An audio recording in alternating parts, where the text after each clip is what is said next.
Why did he lock that door, and why was my name written inside? It started on a cold night in Boston, when my mother sent me to New York to keep an eye on my cousin's new employer. His name was Damien Wolfe, a billionaire investor with the kind of power that made even cops nervous. I wasn't supposed to be near him, just observe him. But curiosity has always been my worst habit. I worked quietly as an assistant in his penthouse, taking notes, filing papers, until one night, after everyone left, I heard a door creak open upstairs. That room, the one he always kept locked. My heart raced as I stepped in. The lights flickered. The scent of his cologne clung to the air. And on the mahogany desk, a single file lay open with my photo inside it. Then a voice behind me. "Looking for something, Emily?" Damien stood in the doorway, shirt unbuttoned, his expression unreadable, somewhere between anger and amusement. He took a slow step closer. "You shouldn't be here," he whispered. And then his hand brushed the door, locking it behind us. I should have never entered his bedroom. Before I could speak, he lifted the file and said my father's name. "Why do you have my father's name in that file?" My voice trembled before I could stop it. Damien didn't answer immediately. He studied me like I was something fragile or dangerous, the kind of look that strips away all your excuses. He finally said, "Because your father owes me more than his life." I froze. My father, Detective Aaron Carter, was the man who raised me to stay away from men like him, powerful, cold, morally gray. I'd always believed my father's silence about the past was duty. Now it felt like guilt. Damien closed the file and poured himself a drink. "You shouldn't have come here, Emily. Curiosity is a dangerous trait in this city." "I wasn't spying on you," I said, my pulse shaking through my voice. "I just heard something." He took a slow sip of whiskey, eyes fixed on me. "You heard the ghosts."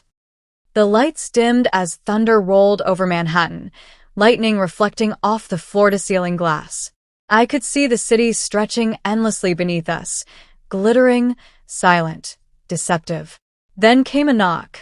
His bodyguard, Leo, tall, broad, eyes like frost. "Sir, Detective Carter just called. He says it's urgent." My chest tightened.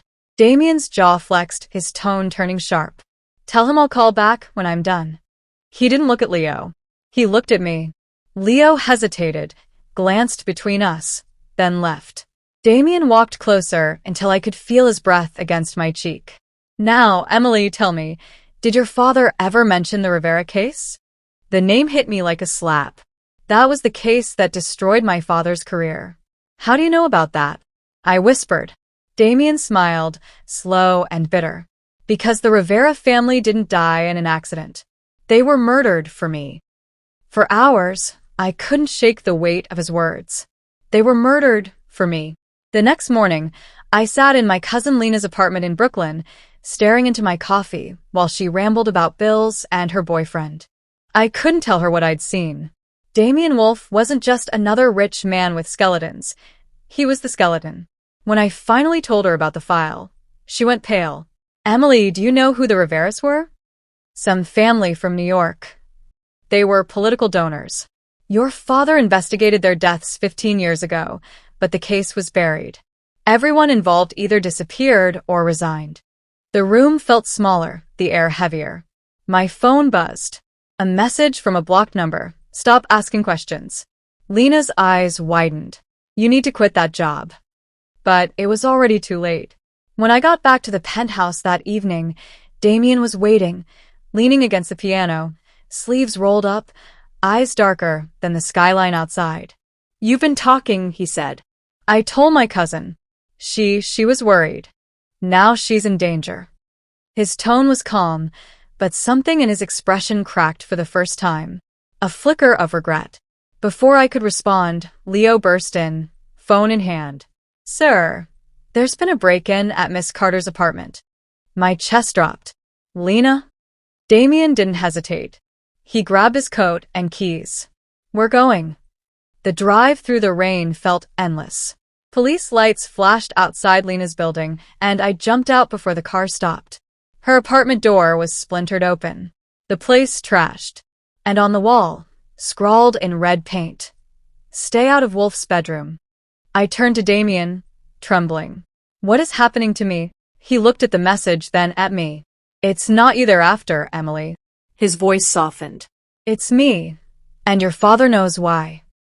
The ride back from Brooklyn was silent except for the hum of the rain. I stared out the window, trying to steady my breathing, but my hands wouldn't stop shaking.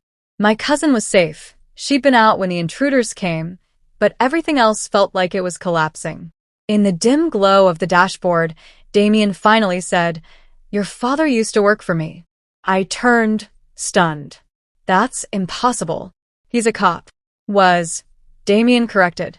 "Before the Riveras died, he was on my payroll. He was supposed to protect them. Instead, he helped cover up what really happened." My heart thudded painfully. "You're lying."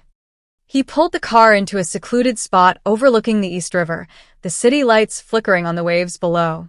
His expression softened, almost sad. "You think I wanted you near me, Emily? I tried to keep you away. But when your father started sniffing around again, I needed to know what he told you. That's why your name was in the file." The realization hit hard. "You used me." "I watched you," he said quietly, "at first for answers. But then," he exhaled, the edge in his voice fading. "You weren't supposed to get under my skin." I wanted to be angry, but something in his eyes, something broken, stopped me. Then headlights flared behind us. A black SUV screeched to a halt. Two men stepped out, guns drawn. "Get down." Damien grabbed me, pulling me against him as bullets shattered the windshield.